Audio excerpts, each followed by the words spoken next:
thinking about how we're going to continue to help you grow your businesses in 2023 and beyond. And I love these presentations and this type of intel because this is what you pay us for.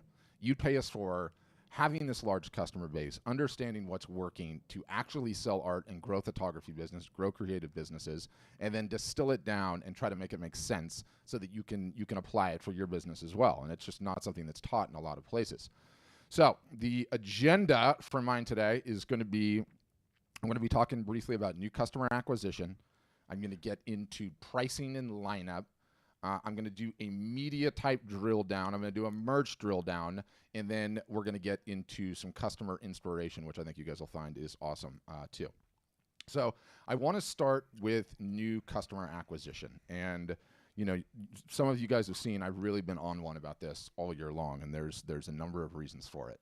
And I've been kind of putting the question to people is like, how many new customers, okay, did you acquire last year, right?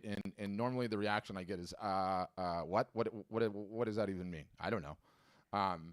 Let's define it. So a new customer defined is someone new that makes a purchase of any product in your lineup, okay? And it can be for any dollar amount. It can be a sale for $5. It can be a sale for $5,000, $50,000. It doesn't matter. What's important is that you retain their email for marketing purposes. And why is this important?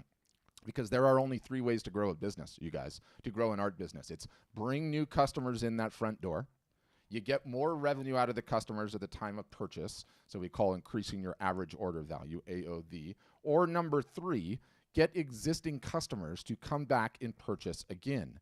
And all of these center around acquiring a new customer, right? And it's like, okay, thank you, Captain Obvious. I need to acquire new customers, right? As many as I can. The number of collectors in art business, and this is the next profound point, represents the base salary to any art business. It's why acquiring new customers is so important.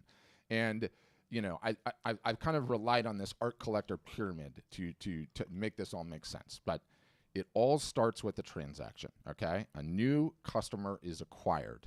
Then you throw in the mix regular and consistent marketing. This is going to bring them back again. Then the customer buys again.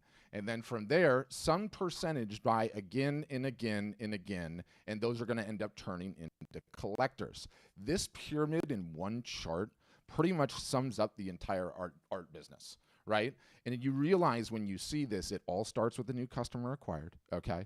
And it all comes down to how many of those you can acquire. Some small percentage of them are going to turn into collectors. The collectors is the most important part of the business. Now, what's the rub in all of this? There is a rub, okay? Let's say you're out there doing some awesome, amazing marketing. You're showing some beautiful photos. You're doing an in-person show. You've dressed to match your piece and you took a photo. You're showing your process. You've got some awesome coasters with QR codes on them, right? Let's say you do all of that and you attract somebody into your ecosystem, okay? If that person does not purchase at that point, the maths say they're gone. They're distracted, they're out the door, they're watching cat videos, and they're never coming back, okay? The cat's playing tetherball in this case. And so it's very important to understand we need to do everything that we can, okay? We need to set ourselves up to acquire as many new customers as possible. I highlight the fact that it does not matter at what dollar amount you bring the new customer in. The reason I highlight that is because the easiest customer to get is the one that you already have. That has always been the case. That always will be the case. And so if we can work as a company to help you guys achieve the maximum ROI from your marketing efforts, we will get there by making sure you have the proper setup, which I'm going to get into. The better your setup is, and I'm going to get into some of these details, the more customers you acquire, you do that, it becomes a game of pressure over time. You work diligently all year long on your marketing. More and more and more customers come in the door, and more and more of them are going to end up turning into collectors. So I want to introduce you to what I am calling the 10X new customer acquisition framework, okay? This is our goal for all of you guys as customers in 2023 and in the years to follow. Very simple. How does it work? Number one, take the number of new customers you acquired last year. Anyone that purchased any product from you in which you retained the information so that you can market. Multiply that number by 10. That is your target for 2023. Let's break the math down. You acquired, let's just say 70 customers last year. Okay, amazing. So that's 70 customers in 2022. We're going to multiply it by 10. I want you to acquire 700 customers in 2023. That is a monthly target of 58 and a daily target of 2, rounded up there a little bit. So a daily target of 2, okay. Are you crazy, Patrick? Are you out of your mind? You think I'm going to sell 2 pieces of wall art in a day? And I use the aliens guy because this guy always makes me laugh. And I am dead serious. It is meant to be a lofty goal. That is the whole point of taking these 10x numbers and striving for them. And what I find with this framework, with this way of thinking, is you freak out at first. Okay, two new customers a day, like that's crazy talk. And then you're like, wait, let's just break the problem down so we can solve for it, right? We solve for new customer acquisition with our pricing and our lineup. So I want to get into that. Before I do, one quick update. I'm rocking the podcast again. Many of you are subscribed. Some of you are not. It is called the Art Marketing Podcast. It's everywhere podcasts are. Most of you guys listen on Apple Podcasts, so you can get it. It's on Spotify. It's on Overcast. Anywhere you listen, you can find it. And I just did a deep dive on this new customer acquisition strategy, and it's in there. And I realized that, attendance on this one today is great, but you guys can't come to every single solitary office hours. And so the podcast is a great way for me to be able to reach you guys without, you being on your schedule, right? Like, not that you have to come to these sessions every single solitary time. So really good episodes in there. If you're not subscribed, subscribe. Totally free, totally awesome. So I want to talk about the pricing and lineup. If our goal is to acquire as many new customers as possible, we have to ensure our pricing in lineup is set up to acquire as many as possible. There are some best practices. And again, if we're going to hit our 10x customer acquisition goal, our lineup needs to be in great shape. So quickly and succinctly, pricing and lineup, some of you guys have seen this, but you need to get this right. You need items priced under $100. You need items priced from $100 to $1,000. You need items priced over $1,000, and you need to have non-wall art as a part of your lineup. Absolutely critical that you get this set up right. When you do, wait, what, why? I give you the budget bell curve, okay? Fundamental principle of art and photography marketing and running a business. I don't care if who's on this call or if it's us, Art Storefronts as a business. Inevitably, we are going to do marketing. We are going to draw people into our ecosystem. Those folks in the ecosystem are going to fall into this budget bell curve. Just how it works. On one end of it, you've got no budget. Then you've got low budget, medium budget, which is where your averages are, your sweet spot. Then you've got the high budget, and then you've got the absolute whales, okay? If we want to acquire as many new customers as possible, we need prices for everyone on the budget bell curve. That is why we have to have the range 0 to 100, 100 to 1,000, 1,000 plus. There are some people that only want to buy the expensive stuff. We all want more of those. There are some people that can only afford the cheap stuff. It does not matter to us. When our goal is to acquire 2 customers a day, we realize that is not going to be possible with only higher end price points. Never going to be the case. If we know that the easiest customer to get is the one that we already have, we have got to cater to this budget bell curve. In addition to that, if we are going to hit the 10x goal, we need prices for the entire curve. I've covered that. Very, very important this, okay? That new customer acquired does not get acquired as many times as it will when you nail this pricing argument. In addition to that, not everybody is ready to buy wall art right now, okay? We all need to come to terms with this fact. And if you're not ready to buy wall art, and somebody comes to your ecosystem and they're like, I really like this artist. I want to reward this artist. I want to purchase something from this artist, but all this artist has is wall art and it's all very expensive. They're gone and they're watching the cats play tetherball, okay? They're gone and they're not coming back. And so many of you guys are missing out on customers that you could acquire, email addresses that you could acquire, because you are missing the lower end price points in your lineup and you are missing the merch in your lineup. I will say it once, say it again, say it a million times. The easiest customer to get is the one that you already have. Also, if you don't have items in your lineup, okay, that represent impulse kind of buys, i.e., a buy that I can make on a whim, a buy that I can make without consulting my significant other, a buy that I can make without having to go and measure my walls and look at your site and everything else, you are going to miss out on a tremendous amount of purchases that take place all day long on Facebook and on Instagram and where we're having you market.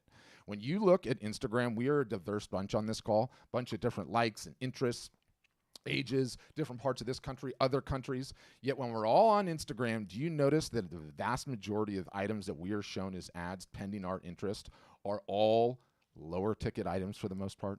They're under $100, around $100, slightly over $100. There's a reason for that. Those items qualify as impulse purchases, so we need to have them. We need to have them in our lineups.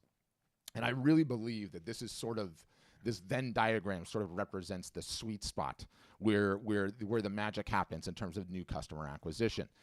We get our pricing set up. As mentioned, we are doing consistent and regular marketing, and we have non-wall art as a part of our lineup. We get those all right, and we are going to be acquiring as many customers as we possibly can, right? And Kelly, I don't know if she's on here. She does a great job there in that little picture on the left. There's the whole thing. There's expensive originals, there's prints, there's smaller prints, there's postcards, there's tote bags. Excuse me. Something in there for everyone on that budget bell curve, and she stands a very good chance that if somebody walks into that gallery, they are leaving with something. They are leaving with a credit card receipt, and you are getting their email address. So if we're gonna 10x your new customer acquisition goal, we next need to get your lineup into shape. All right. So I want to talk about media types. What's up, cousin? Used you for that image. Rob's got the same last name as me. There are 5 main media types, okay? And this is not going to be news to some of you, but it bears repeating. These are the staples that absolutely everybody must have, must be aware of, and must be able to speak about, okay? You need fine art paper. There's some options there we'll get into in a second. You need a canvas. You need a metal. You need acrylic. And you need wood, okay? Why? Why do you need all of this? Number one, why do you need all of them, and why do you have to have them on hand all times, right? I always use the kitchen knife analogy, right? If I asked you to sell knives for me door to door, what would you have in your hand when you knocked on that person's door? Would you have a catalog of a bunch of pictures of knives? No, you would have the actual knives, okay? You artists are blessed with incredible visual powers. You guys can create these things and then visualize them on the wall, visualize what the product actually looks like. Us, the consumers, do not have these special powers, okay? I don't know why I'm in the way of this. I could get my head out of the way.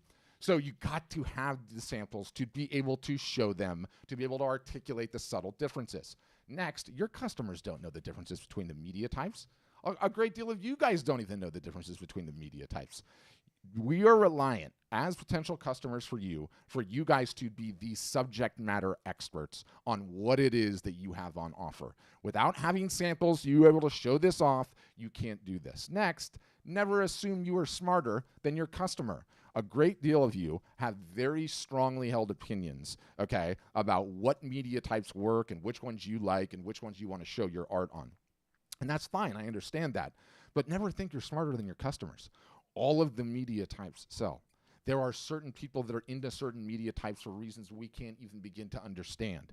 And even if you're not going to offer a particular media type, you're like, Patrick, I'm never going to offer wood, I don't like it, you still need a sample of it. You need to be able to show it, talk about it, articulate it, and explain it. And you just might find that someone's like, you know what, I saw a wood print in somebody's house the other day. I really kind of liked it. Do you have those? No. Oh, yeah, of course I do. I don't offer it, but let me show you one, right? I believe that you should be taking your samples with you everywhere, okay?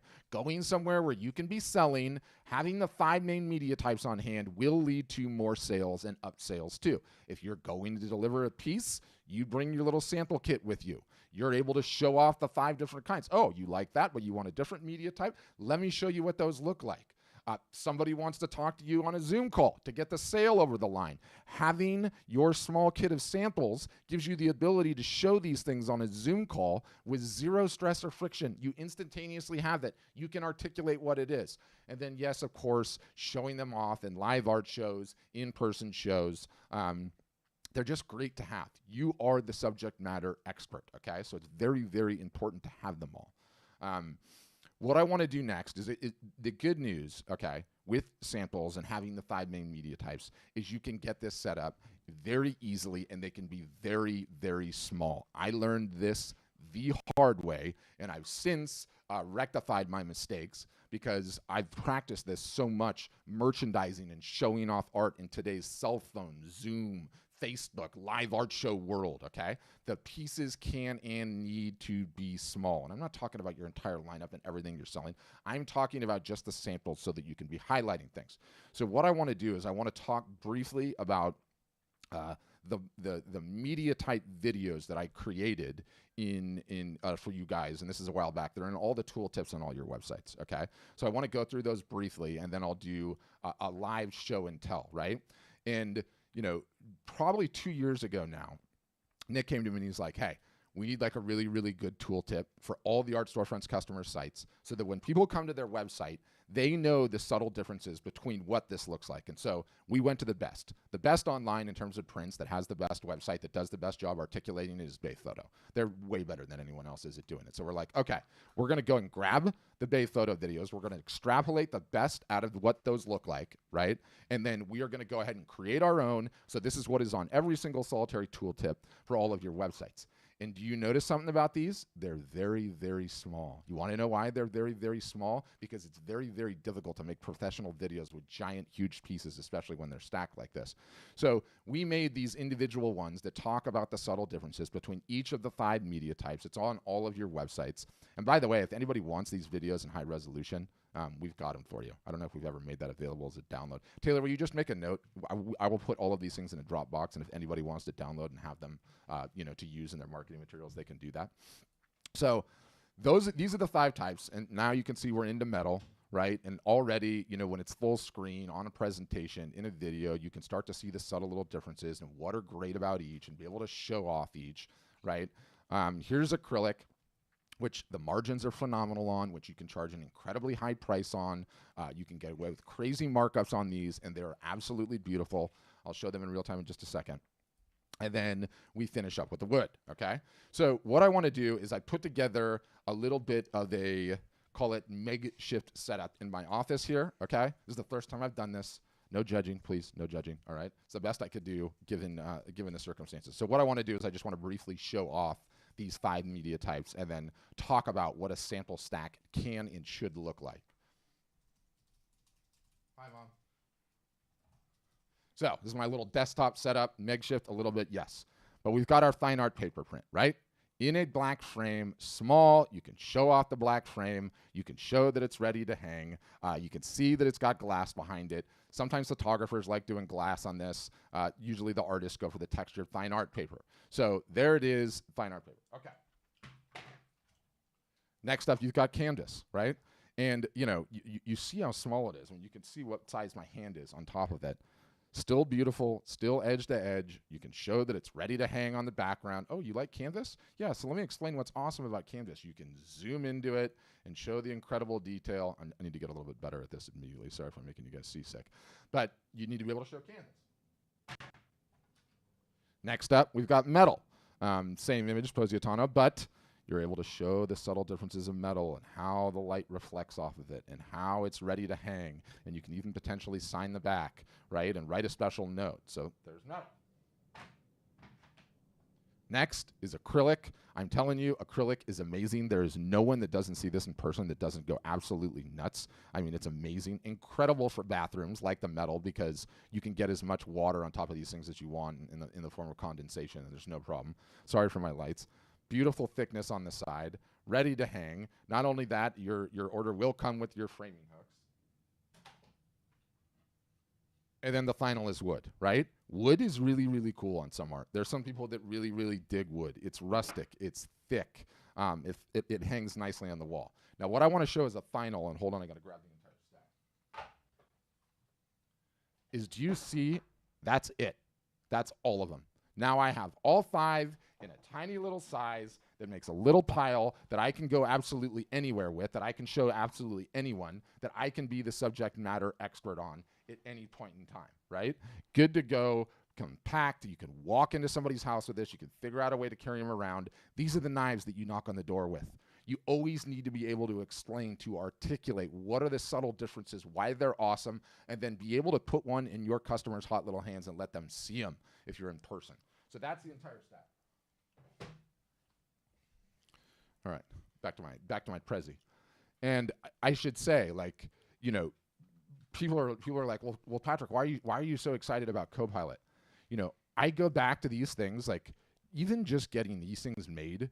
Okay, these videos made was a huge journey. We had to go and rent a studio, and then the studio wouldn't let us bang holes in the wall. And so then the studio was too expensive. Then I hired a drywall guy to drywall my garage, and, you know, I just paid a local guy to do it. And it was really, really hard, and there was like a decent investment made in the process of going these videos.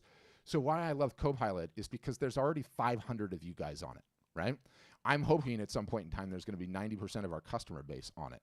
When that happens, Art Storefronts is going to be significantly incentivized to start putting levels of production that no one has ever seen before. I mean, we are going to be hiring professional still life photographers and videographers, and we are going to start making video assets that explain all of these things and merchandise all of these things and make you guys look more professional than you've ever seen before. There are some incredible advancements going on with AI now, where when we get incredible still life shot, we're going to be able to automatically put your work onto the still life, and your presentation game is going to level up so significantly. So I'm really, really excited about where that's going and what we're going to be able to do in terms of these incredible things that we're going to be creating for you.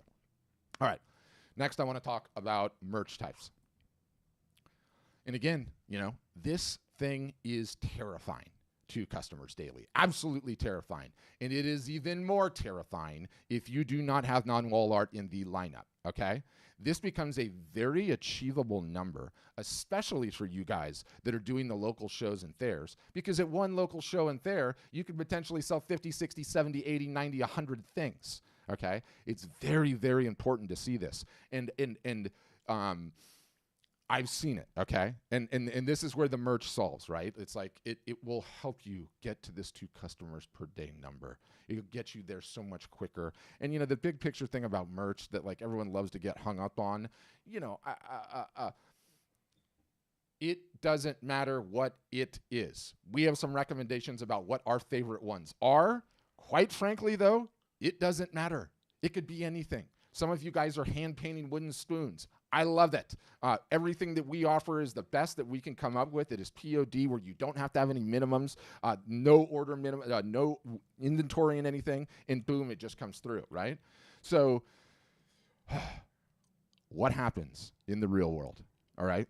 When somebody comes to your site and they're not ready to buy wall art, is they leave. When you have the merch, these people that come to your site, they're not going anywhere. They're like, I'm going to reward this person. I'm going to make an impulse purchase. I am going to buy something from you. And I see it time and time again. There's been enough time in enough years with some of our customers that are doing significantly better than everyone else is, and they all have one thing in common. They have these price points under $100, and they are acquiring significantly more customers than everyone else is. And I get so infuriated when everyone gives me the line like, oh, this merch, this tchotchke stuff, I don't want to sell it. There is not a museum in the world that doesn't have a gift shop. Why do you think that is? If Van Gogh can be hanging on the wall and the damn museum can have a gift shop, all of you guys can have this stuff in your lineup. It is a way for you to get your creations into people's hands. So I'm going to go back to my little video show and tell, and I'm going to talk about a few of them briefly, and then I want to get into the customer examples of people that are absolutely rocking this right now in terms of their marketing that I'm very pleased with. Now, what is my button?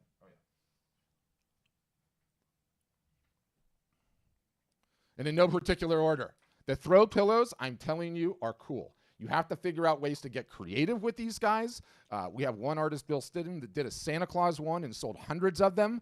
So it doesn't necessarily need to be your real art. It could be something themed. It could be something sporting related. It could be something fun. But these things actually look kind of cool, and they print out pretty nice. Star of the show for sure, though. tote bags, okay?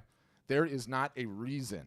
There are a million reasons why somebody would want, somebody would need, somebody could get regular use out of the tote bags. It's one of our best-selling merchandise items. The artwork I find to be look fantastic on it. I live in a state where the government will not let me get a shopping bag without paying 10 cents, and so you can offer them like that. I'll have some incredible customer examples about this in just a minute.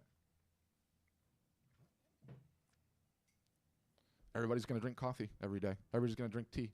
Everybody needs a pencil cup, okay? These little things seem small, and it's like, these little small merch items, but I'm telling you, you need to open yourselves up for impulse buys, okay? When you do, they're going to be drinking their coffee or having their office cups or their office pens and pencils in this thing, or maybe it's on a shelf somewhere every single solitary day looking at your art.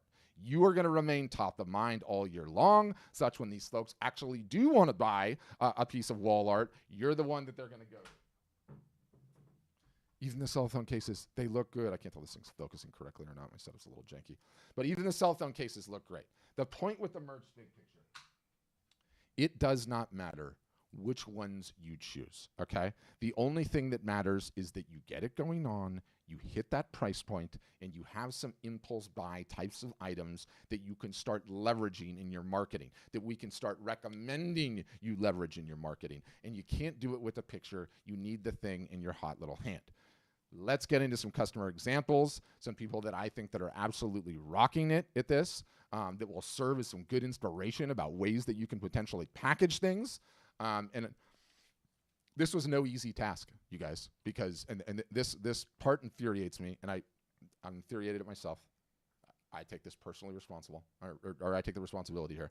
But this was really, really hard to put together because so few of you are actually doing this on a regular basis. And that makes me happy because of the incredible opportunity we have in front of ourselves here. So let's look at some great examples, people that I think are absolutely rocking this. So this is Candace Seslow is her last name, and she's got a very beachy, ocean-inspired small print, so she's totally on brand. Then she gets her dog, puts her dog in the bag. Then she's got a photo of herself on the beach with the dog. And, this one right next to the water, like, this is such a killer impulse buy. This is such an amazing way for me as a consumer to say, you artist, I really like what you're doing. I really like your creativity. I want it in my life, but I'm not ready for wall art right now. So I think she does an incredible job in the little boxes there are their Instagram handles. So if you want to go and follow those folks, you can. But I think she does an incredible job, is on brand, and they're looking absolutely great. So, and I love the dog in there. So shout out to you on this one, Candace. I think we're staying on the dog theme for a second. I think Allison Cantrell does a great job at this. She's got this pet portrait business that she calls Bunny Pigs, and look at the pillow. Who doesn't want that beautiful dog on the pillow on the couch, right? That looks absolutely phenomenal. And especially just kitschy, low-end, low-commitment, easy purchase, right? She's even gone to the lengths of getting creative and grabbing some creative statements and throwing them next to her artwork, right? You see that on the bottom? This better not be decaf, right? With the upset dog. She's doing a phenomenal job at it. So and you see, like, when it goes together like this and it all looks together, and this image down here on the left, right? These are the types of things that we are going to start going nuts on for you guys. I am going to get the best damn product photographers that exist on this planet to make the coolest looking mock-ups for you, and your guys' images are going to be able to go right on the damn cup just like that, and no one will even know the difference. So I cannot wait. We are all going to get so good at doing this year. It is going to be crazy. I think Love Think Play. So this is Ashley King. Also a fantastic job, right? There she is in her booth. She's got the art. She's got the bags. There it is next to her art. The pillow's there. And then she's even sneaking in a subtle little morning. Here's my morning coffee. Oh, by the way, do you know I have these mugs for sale? So I thought she did a great job here. This one, Alan. Alan, you are my spirit animal of marketing, my friend. Your slide on the next one is absolutely fantastic. But he's holding the bags. He's showing the bags in real time. He's got the decorative pillow on a bookshelf somewhere. Look at how cool it can be there. He's showing the tote bag and the cup together, and then he's showing his rack of tote bags. This one here Yeah, this was so good, Alan. You got an entire slide, brother. Okay, I can't believe how cool this looks. So you're telling me you guys that are on brand could stack up like 6 of these or 10 of these or 8 of these or whatever it is, take one photo and then sell one bundled set. By the way, these make incredible gifts. You can give them to friends. You can have multiple in your car. Here is the entire tote bag package for da-da-da-da. Right? Like, we need to start getting more creative with our bundles on these things. We need to get more creative at showing them. This is a low commitment item that when I saw it like this, I almost fell out of my chair. That was so cool. These prints look insane. They look amazing. And you should follow him because he's got some ones where he's holding his Mercedes one next to a Mercedes, right? And he's like making the connection like, hey, you love Mercedes? Get a Mercedes tote bag. And here's a real photo of the Mercedes because you can see he's got some card ones. So I thought this was so creative. Like, we should all bite this style. Next up, Hava does a great job as well. She's been at this for quite some time, but I love all of the images all stacked up. You've got greeting cards there. You've got the cup. She's holding it in a photo, art in the background. She's got a friend or a customer holding one saying, you know, look at this. There's the pillow sitting there. This is what the bags look like in their native environment. Got a little urban jungalo going on there, which I enjoy. So she's doing a great job at it as well. We need 100% of you guys to have these doggone samples on hand, okay? There's a whole bunch of reasons for this, but we are going to be getting incredibly, incredibly aggressive and creative with your marketing. This daily target is not out of reach. For those of you guys that don't necessarily like the lower ticket items, it is all just maths, okay? It is all just maths. The folks that are acquiring the most new customers all up and down that lineup range and all up and down that pricing range are the ones whose business is growing the fastest, are the ones who's building the collector list the fastest, right? Like, we need to be equipped this year to be running sales, to be running flash sales, to be running live art shows, special promos, giveaways, whether you're on Copilot or not.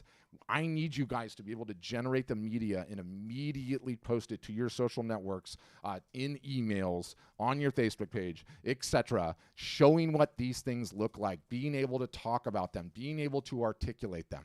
And if we get this right, we're going to be in a place where you're acquiring those customers. If we get it wrong, cat videos, right? They're distracted, they're gone. And it's why this merch and this sub $100 stuff is so important. It is just a game of maths, okay? It doesn't even matter what it is. We've got great merch. It's self-fulfilled, awesome. Some of you guys use different partners. Some of you hand paint the wooden spoons. It doesn't matter what it is. You got to do you and have your own level of integrity, but you can make it awesome, right? You can make it awesome.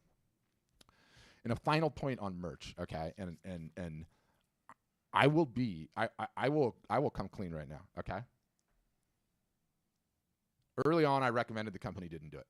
I was like, that cheap craft sucks. Don't do it. It's lame. It's stupid. Stop it, right? I came around 180 degrees because I looked at the data and I saw what was going on, okay? I am a hardcore digital marketing super freak, okay? I've been doing this for a long time. I work so hard to try and get people's attention in a digital framework, in a digital capacity. I'm at it all the time. But guess what?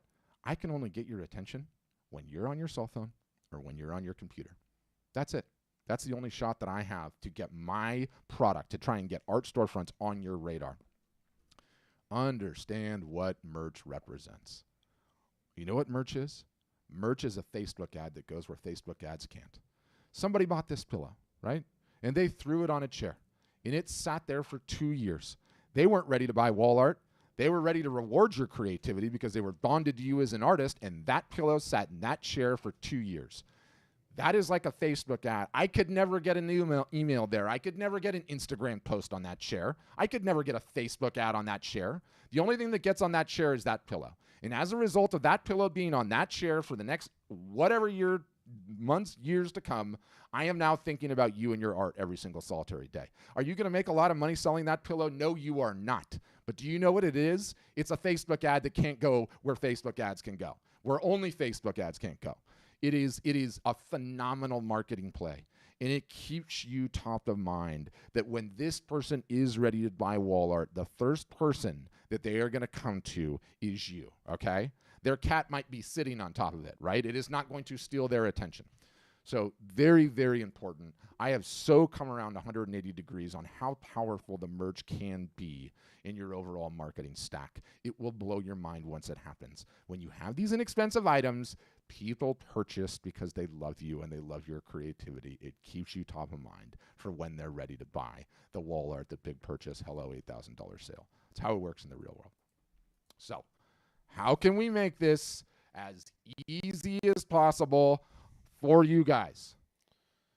All right, sorry to end it abruptly. There was a bunch of other stuff in there that wouldn't make sense to you guys because it was just internal stuff. But, you know, been at this for almost 10 years, and we have over 8,500 customers, and I get to see all of their data, not just how much they're selling, what pieces, prices, everything else, but I get to see who's been growing the fastest year after year after year. And the number of customers that you acquire, new customers you acquire, is massively important. And it is because of the phenomenon in this business about collectors. Like, your goal as an artist are to acquire as many collectors as possible, because those folks just keep coming back and back and back year after year after year, buying more and more and more. And it's really just a numbers game on how many of those folks that you can acquire, get on your list, that are bought into what you do, love your art. And so few people establish those behaviors, those opinions earlier in their career. And if they would have such bigger businesses. So we're shouting it from the mountaintops. We're doing everything that we can to make it as easy as possible for our customers to acquire as many new customers as possible, and to be focused on it and to make it a goal. And when you do, everything changes. Everything changes because, again, you know, while I don't want to sell that stuff, or, you know, I'm not doing shows and fairs, and, you know, they'll come and find me when they're ready to get wall art. No, they won't. They're going to forget about you. Okay. And that is what the smaller item merch makes such a big deal, because it's your Trojan horse into their attention 24 hours a day, right? Or however time of day that they see you, they see your art, they're thinking about you, they're thinking about your creativity. Boom, they're ready to buy art. Or someone's like, hey, do you know any artists? You know, I'm just moving into this new place. Whatever it is just a fantastic form of advertising. And no one is saying that is going to be your entire lineup or your entire business. All we're saying is it's a very important aspect of your business, okay, that most folks are ignoring, that they're ignoring at their peril, at their detriment. So that's my rant. Sticking to it. You know, a large portion of that pitch, you know, that seminar, whatever it was, presentation, webinar, whatever the heck you want to call it, was just to try to get my customers to order the damn samples. Because even like a lot of my customers didn't even have their samples, and we make it so easy. It takes 2 seconds, right? And we ended up having to get somebody on the phone and putting a bunch of these orders in for them, because I'm like, you guys, you have to have your stack of media types so that you can talk about the various different media types. You can educate your people. Oh, going to someone's house that purchased a piece of work, you take the stack, okay, and you have it with you. Oh, well, you know, most people don't really know what the 5 different media types that I offer are. So if you ever wanted to see them, hold them, look at them, you can do that, right? So these are some of the fundamental basics, like just the basic stuff that will help your business. It will help your business grow at a faster rate than it is currently. And, you know, they're fundamentals. They're fundamentals. And when you stretch it out over time, and you've been doing these things, you have a much bigger, healthier business. So enough with my ranting. We can get into your Q&A. How does the Q&A work? If you're one of the brave ones that has your camera on and you have a question, all you have to do is, hey, raise your hand. I'll see that. I can unmute you. For everyone else, if you look at the bottom of your Zoom window, there's this little smiley face looking thing that says reactions. And if you click that, you can see there's a way to raise your hand, digitally speaking. I just did that, and that lets me know that you have a question, and I can unmute you, and you can ask your question about whatever you like, and don't feel like you need to turn your camera on. I hate being on video, totally understand that, so you certainly don't have to if you don't want to. You can also throw your questions in the chat, and for those that are watching on Facebook or YouTube or Instagram, I will see your comments. You know, Robert, I see yours there. Is anyone on your system using public domain art? Yes, certainly some are. You can certainly sell that. If it's in the public domain, you can sell it. You can do what you like with it. But who wants to go first? Who's going to be the brave one today? It always takes one brave person to kick us off, and then things get real easy from there. It's funny because Carolyn, thank you, Glenda, and I'm going to call on you first. It's funny because Carolyn's got this thumbnail where she's got her hand up, and I keep like looking. I was like, does someone have their hand up there? But Glenda, why don't you start us off today? Thank you. And you'll just need to unmute. I'll let you know when you get it. Mic icon, bottom left-hand corner. If you just click that little microphone-looking thing, Glenda, that'll unmute you. I'll let you know when you get it. Yep. Okay. Gotcha. Got it? I gotcha. Okay. Are we talking about an actual real storefront and we're sitting in our studio doing all the work? Are we talking about a studio that's open to the public? Exactly what is our base of operations? Gotcha. Or can it be either or? Gotcha. Yeah. Any or all? So it's not a marketplace, right? It's your website that you own that's on your domain that, yes, Okay. of course, it's open to the public, and then we teach you how to do everything with it and build It's it all for you digital. and all that. Okay. Yeah. Thank you. Yeah, my pleasure. All right, Camille, you are up next. Go ahead, Camille.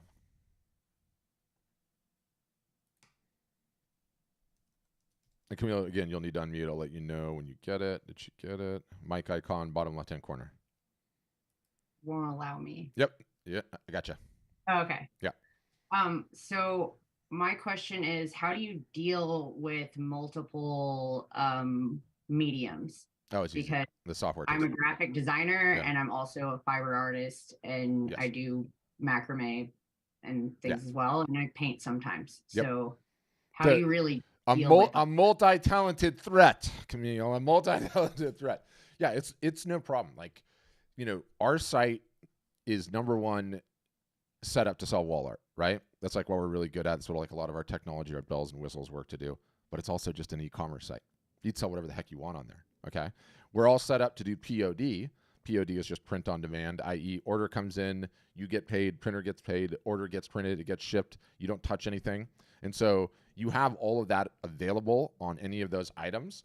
But for anything else that like you're making one-off macrame stuff that you have to ship, you just put those in like you would an original, right? Because it's no different when an artist has an original. And so it can be any combination in there. But yeah, we've got customers selling literally everything. Well, in-person classes, like, you know, online classes, like tours of the national park. Some people are selling books. Some people are selling music. Like it's summer jewelry, like totally mixed bag. And quite frankly, I love it. You want to know why I love it? Because it's non-wall art, a lot of it. And a lot of it applies to the $100 and under price point, right? Which is great. You know, it's great. It opens you up to way more sales and acquiring more new customers. So I'm 100% on board. And for prints, that makes total sense. Yeah. But there's no way in hell I'm selling any physical piece for under $300. For sure. You got to take your time. And it's not like, you know, no way in hell I'm not selling a physical piece. I don't care. It's just maths, right? And you just have to solve for the maths. Prices from 0 to 100, prices from 100 to 1,000, prices over 1,000, non-wall art. There's a lot of different ways to solve that equation. Like, do you just solve it? Because you'll acquire more new customers when you do. That's sort of the takeaway on it. And I have one follow-up question. Please. I'm a huge stickler for printing. Yes. Like, I still use a loop. Mm-hmm. Awesome. What is the print on demand? Like, what's that quality? Because I don't trust most printers. Yeah. So we use Bay Photo on the West Coast, and then we use another outfit that's very similar in size and sophistication to them called Graphic Dimensions on the East Coast, and it won't be an issue for you. Trust me.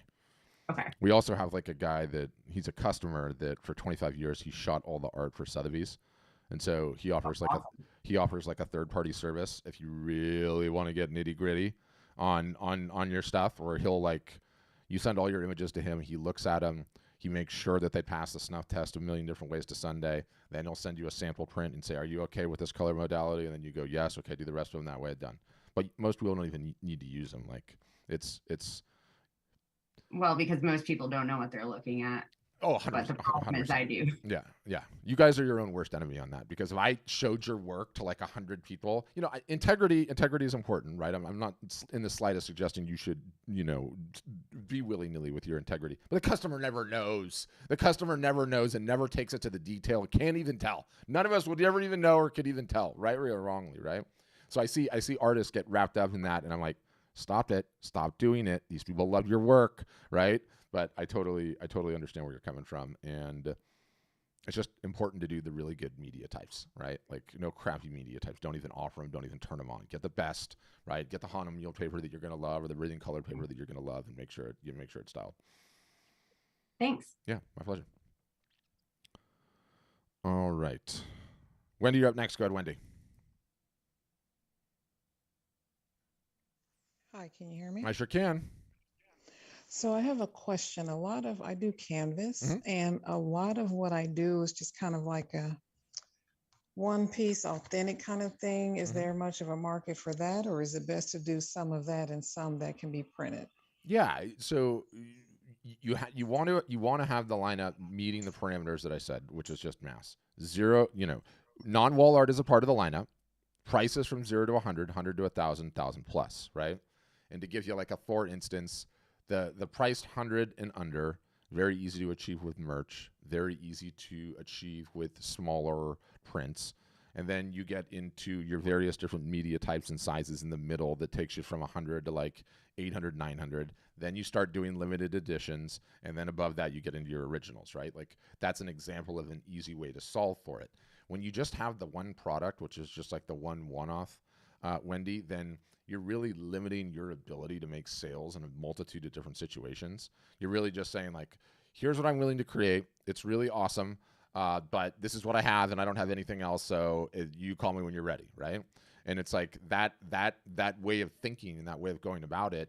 You're making it extremely difficult on yourself to build the business that you likely want to have size wise. So yes, I would say you need to open yourself up to that whole lineup and really seriously contemplate it. And I'll unmute you again just in case you have a follow up.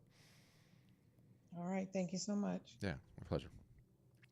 Yeah, I see so many artists like wanting to limit themselves, right? And Carolyn, I'm going to grab you next, and especially like limit themselves early on, right? And like, one of the things that I often do is I go on this subreddit. Reddit's like it's a social media site where people vote things up and down, whatever.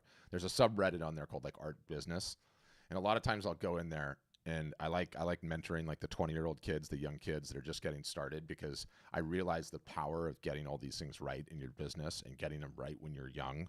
Number of customers that you acquire, working on your lineup, and a lot of these kids are like, "Are you kidding me? I'm not offering anything but my originals. All the artists I follow, my mentors, my heroes, none of them do that." And it just breaks my heart because it's like, do you realize what you're telling me is that I'm going to play the game of basketball that I want to play because my idol is Kobe Bryant, and Kobe Bryant scores all the time. It's like, you are not Kobe Bryant. The odds are saying you will never be Kobe Bryant. If you are Kobe Bryant, awesome. Okay, I'm not limiting anyone's talent, but that is not you right now. You've got to do a bunch of practice and learn a bunch of things. And if you start acquiring customers when you're young and you start building up a bigger list and you start building up bigger collectors, you're going to be sitting in that chair when you're 40 and have a real business rather than something that's like, running on fluff balloons. But Carolyn, go ahead. I get fired up about this thing. It really infuriates me sometimes, actually, too. Go ahead, Carolyn. Hi. Hi. Everybody. Thanks for the Zoom. Yes. Oh, my pleasure. I'm glad you're good. Okay, so I've been a commercial graphic artist, working in printing and publishing, e-commerce, etc. And now I'm retired. I'm like looking to get my artwork out. And I've been looking for what seems to be what you're selling as a platform that includes all the stuff, all the obstacles that I have in front of me to sell stuff. So obviously the first step is the website, which is what I think you're primarily selling. And is this platform, is it like, I have currently, my website is on Squarespace, and it is like all your stuff says, basically a portfolio. Yeah. So, but I built it. I know how to build. I know that stuff is it buildable? You're or both? You have both? No, we build it for you. We'd build it for you, and then we also maintain Oh, it. We maintain it for okay. you for life. Now, that's not to say it's just like Squarespace in the sense that they're all the same, right? Like all the back end building tools and adding sections and taking them away and putting in descriptions and images and fonts. You have that ability, but I don't want you wasting 1 minute of your time doing that, because it's a waste of time for you to be web design for dummies or HTML or CSS. Even if you like it, it's a waste of an artist's time. You guys need to But focus on the creating, the once the marketing, and site the selling. Yes. once the site is up, I still can go in, change prices, change imageries, do all that At stuff. any point in time you want. Okay, At any so time, I yeah. don't have to deal with sending work orders into No. people. No, not at all. All of that is automated. But what I'm telling you, Carolyn, is you don't have to deal with editing the website Okay. if you don't want to. Like, you can email our people and say, hey, I'm putting in a new series. Here's what it is. Here's what the prices are. Here's what media types I want. Email me when it's done, and they'll do it for you, right? Because we found with, like, it's impossible not to take it cynically. So take it as you will. We grow art storefronts as a business faster and faster and faster the more successful our customers are, right? Because then they go and tell all their friends, hey, I'm having such a great experience on art storefronts. I'm kicking butt. I'm doing it. So we saw how much time our customers were wasting editing the website and working on the website and uploading things to the website. And we're like, this is just not a good use of their time. So we just took it away. And we said, we will do all that for you. You go work on other stuff, right? And so we've been constantly, like, in this process of doing more and more and more of that, because we find that the artist needs to worry about creating, the artist needs to worry about marketing. We help you with that, and the artist needs to worry about selling. That's it, nothing else, right? So if we can keep our people laser focused on that, their businesses grow quicker. But we are definitely not dictatorial. I'm definitely dictatorial, but we as a company are not dictatorial. You can edit whatever you want, whenever you want, raise prices, lower prices, all that stuff. I have 3D. I have textiles that are wall hangings. Sure. I've been working on watercolors. I guess I would say work on paper. And it works on paper that is going to translate to a lot of these, like, wow, they're going to look great on totes, you know? For sure. So, but I don't have, well, I have stuff. So what do you do you send it off to originals? It depends on, no, you keep the originals and you fulfill the originals. You just need to get the work photographed and or scanned, which we find is a pretty easy thing to do. What we normally recommend people do is, like, put an ad on Craigslist and watch how many responses you get, and have somebody come to the house one day and knock it all out, either in your garage or a room in your house, set up the lighting, do it all, and then it's all scanned and digitized and done. So that's how people usually do it. And as far as shipping goes, I'm in Mexico, and the shipping costs are, like, ridiculous. So yeah. All your shipping, if I go through your fulfillment, it's all from the United East States. or the West Coast. Exactly right. Yeah, so you won't have issues there. And they do ship into Mexico too with DHL. But we're out of curiosity, where in Mexico are you? Oaxaca. You're way down there. Yeah. Yeah, I'd like to get down there. New and upcoming food capital of Mexico. Really good mezcal as well. I got to get down there. My wife and I had a trip planned, and then there was some shenanigans and we got derailed. But I need to get down there anyway. But yeah, we could take care of all the above. You know, on your originals, you would need to ship into the U.S. market, but you know, that's part of the joy of being able to live down there. So, do you, as far as I haven't heard anything about fees, you know, so when do we get to that part? Yeah, so I can give you, like, a rough, and I'll do it at the end after I get through everyone else's questions. I'll give you, like, the rough range of what the plans are and everything else. If you like what you heard today, you really need to come back to either one of these sessions, same time Wednesday or Friday, or those are for the group ones, you know, if it just works for your timing, and because you've already done this, or you can request one on the website. We call it a demo, and then they'll walk you through the whole process. It goes like an hour. They show you all the bells and whistles behind the scenes. Okay. It's just too much to do in one session, right? That's the second. Okay, I get it. Yeah. Yep. Yeah. So that's what I would do. Thank you, Carolyn. Okay, Keith, you're up next. Go ahead, Keith. Hey, how's it going? Good. How you doing? Doing good. Thank you. Thank you. I had a couple questions. One that you might have just touched on. I kind of wanted to learn more about what the back end looks like, the marketing, what you guys do, to promote the work. I heard something on my initial call about, calendar, 365 days a year. There's a plan laid out. Kind of what does that look like, from the day to day? Yeah. So, God, we do a bunch of things, right? Number one, the one thing I want to stop you on is that we don't promote the work for you. No one promotes the work for you. Anyone that tells you that they're promoting the work for you is lying. That's the biggest bunch of BS that exists in this industry, period. Ultimately, promoting the work, getting the word out is incumbent upon you, and it always will be, right? That's just how this industry works. Like, even the galleries barely do anything. That being said, we have sort of like an in-house market. We have everything, okay? We have everything that you could possibly imagine. And I'll just start with the calendar. Yes, there's a calendar that tells you what to do 365 days a year. Yes, there's like an entire vault of DIY, learn at your own pace, in-house education on how to do all the above, how to run a sale, how to think about discounts, how to approach email marketing, how to approach creating Instagram reels, how to run a live art show, how to run a live art show on Facebook and Instagram at the same time, how to contact with all that. Okay, great. There's sessions like these internally, about 4 days a week. Bunch of different topics, bunch of different subjects, going through everything. There is support in the traditional way that you would think of support: chats, tickets, video chats, Zoom calls.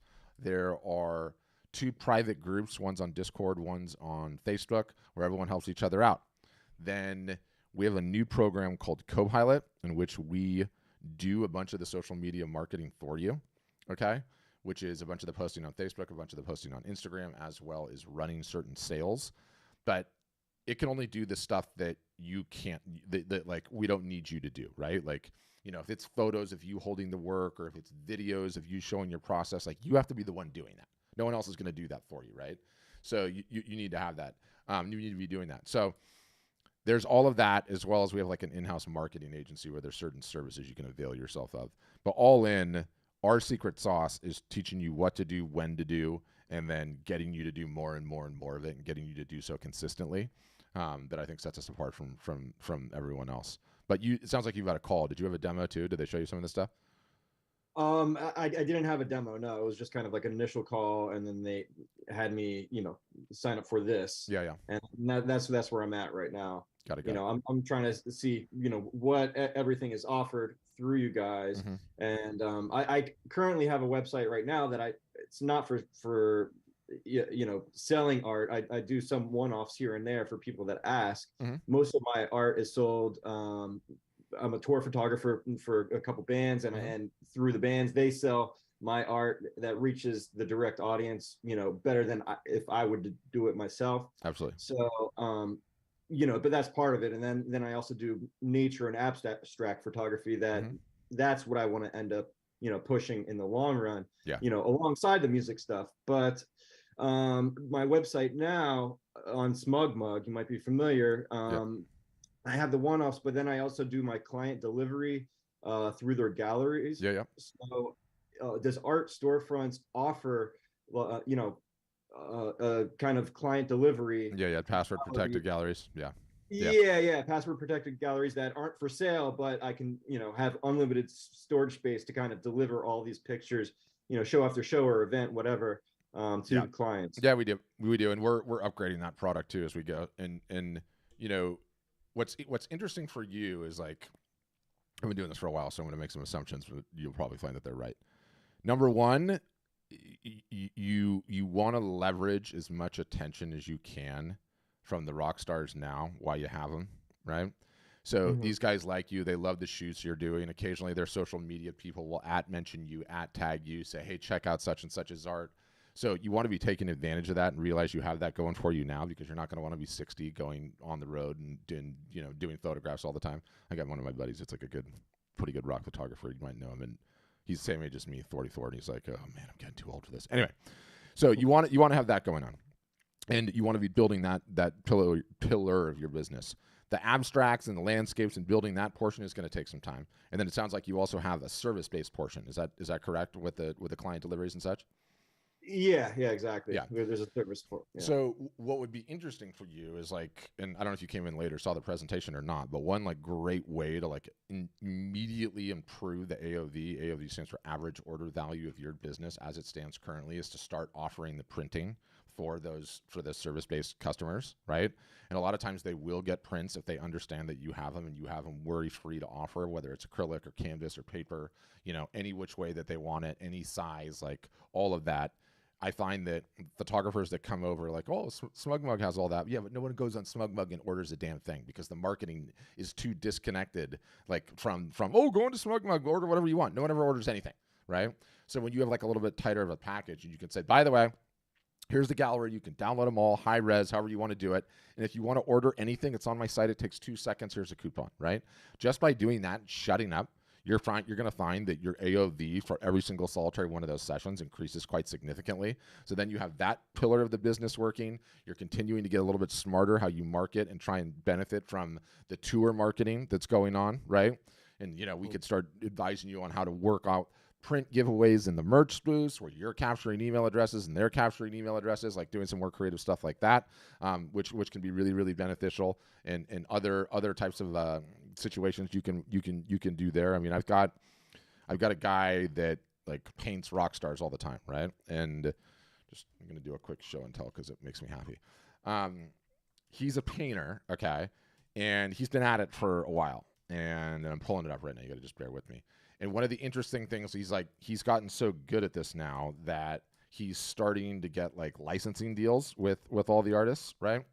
And he's old school, so he just did this licensing deal with Billy Gibbons. I don't know if you're familiar with who that guy is. He's ZZ Top. You know what I'm talking about?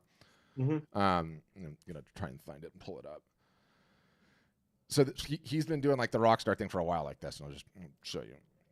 And it's a little bit different, obviously, what you do because yours are photographs, presumably of the same bands over and over and over again. But he does really, really well with like licensing types of deals with artists, right? So some of these artists sign off and they're like, and I'm trying to find where it is. So he's doing this limited edition. Where is it? So I'm going to have to do this. Hold on so we can pull it up. Just bear with me. Is it Gibbons? It's got to be in there somehow. No. Let's see what comes up this way. Of course, I can't find it when I need to find it. Where would you have this hidden? Anyway, I might have to send it to you after the fact. I'll send you an email after the fact. But he's doing a licensing deal with like Billy Gibbons, right? And Billy Gibbons is like making all this media for him behind the scenes, right? And it's like promoting the hell out of what he's doing and really, really working. So there's all kinds of strategies we would teach you. A long way of saying to best take advantage of all those types of things. So that makes sense. Mm-hmm. Makes sense. Thank you. What kind of bands are you going on the road with, just out of curiosity?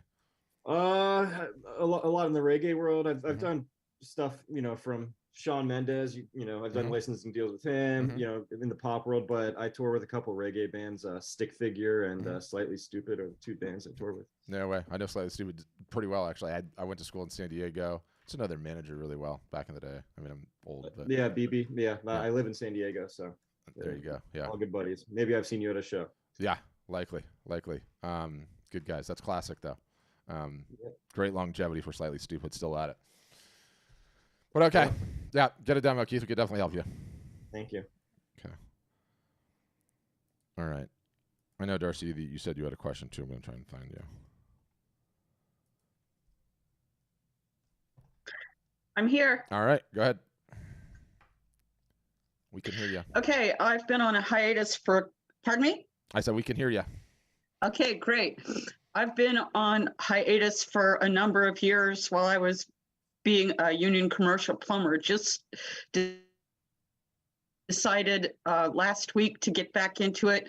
Found an investor, got a supply of materials, and found you guys. Literally a half hour ago or before the meeting, I learned about your store and this meeting, so I don't really have any background, but I have a couple of specific questions about products that you offer. I noticed you do pillows and tote bags, which are both really interesting to me. I'm wondering, do you now have the capacity to do, it's going to sound funny, socks, women's scarves, or fabric? That's the first question. Yeah. So currently we have a merch partner. It's this company called Guten. And right now it's yoga mats and coffee mugs and cell phone cases and puzzles and tote bags and calendars and magnets and ornaments, stickers, greeting cards. There's a pretty healthy clip of certain products, and we're constantly trying to add new ones. So I don't believe that we have socks just yet, but I'm certainly not opposed to them, right? One of the things, and you were talking about the stickers earlier on, like, Yeah. one of the things that's just been really fun, because we've been at this for a while now, like we're coming up on 10 years, is, there's no one right way and what items to sell that works for everybody. Again, my takeaway is, like, the folks that have these multiple additional revenue streams are the ones that are growing faster than everyone else, are the ones that are acquiring more customers. So I don't really ever care what it is, as long as you follow those maths and as long as you retain that information, and Yeah. and the example I always give, which is so funny, is that if I would have bought your stickers, right, at that show, I would have brought those stickers home, peeled one off, slapped it on my refrigerator in my garage. Every single solitary day I go into that garage fridge to grab a beer, I would be looking at your art.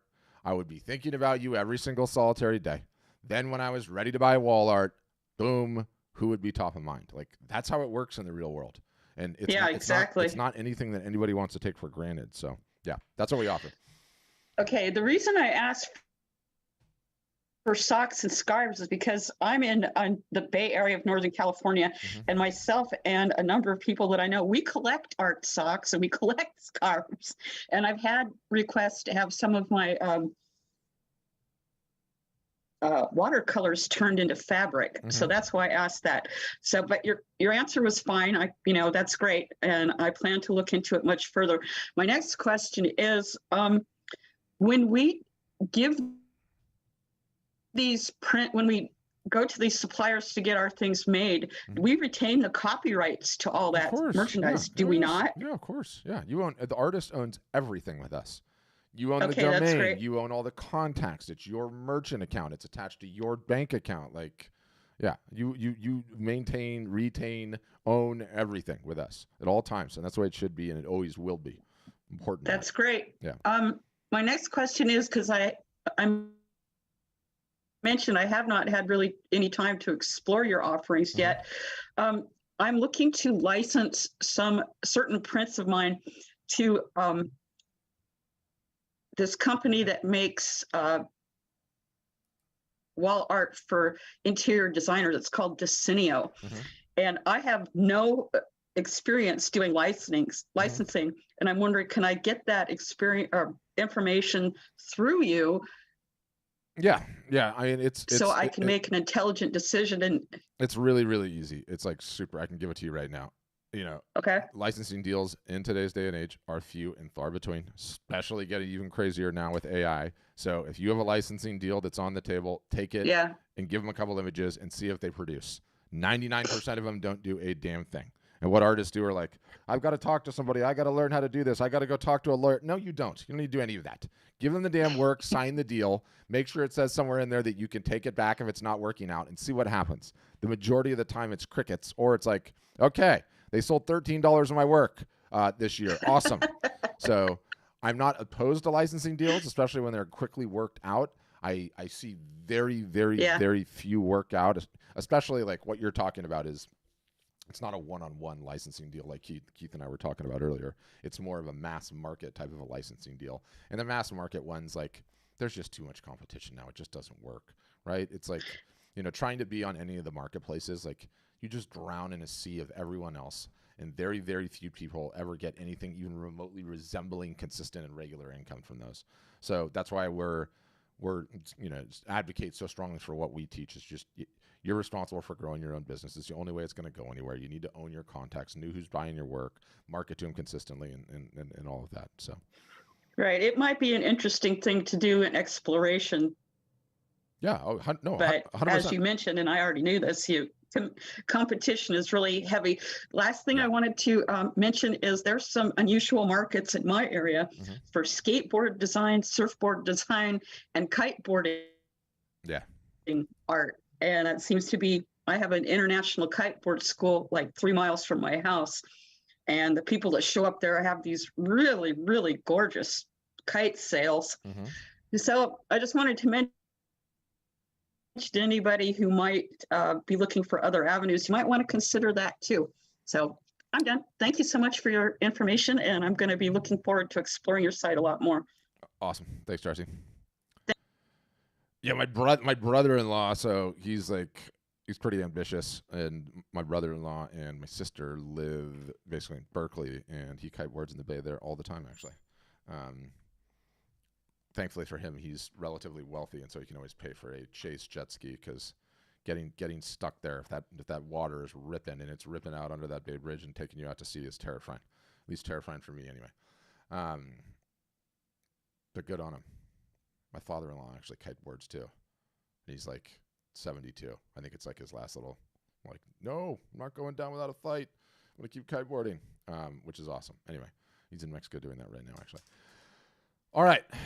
I'm running out of steam. Any final questions? That's the others. All right. Well, thank you for sticking out this session with me. I hope you found it beneficial. I hope you learned something. Yeah, and definitely subscribe to the podcast if you haven't already. I'm starting to fire this thing back up again. It's totally free. It's awesome. I share my latest and greatest on there. It's anywhere and everywhere that you might listen to a podcast, including YouTube. So you can just search it, Art Marketing Podcast. Real creative title, that, I know. But we're coming up on 500,000 downloads, actually, which is kind of cool. I need to start making more of a fuss about that. But I appreciate all of you guys sticking it out with me today. Oh, Carolyn's got another question. All right, go ahead, Carolyn.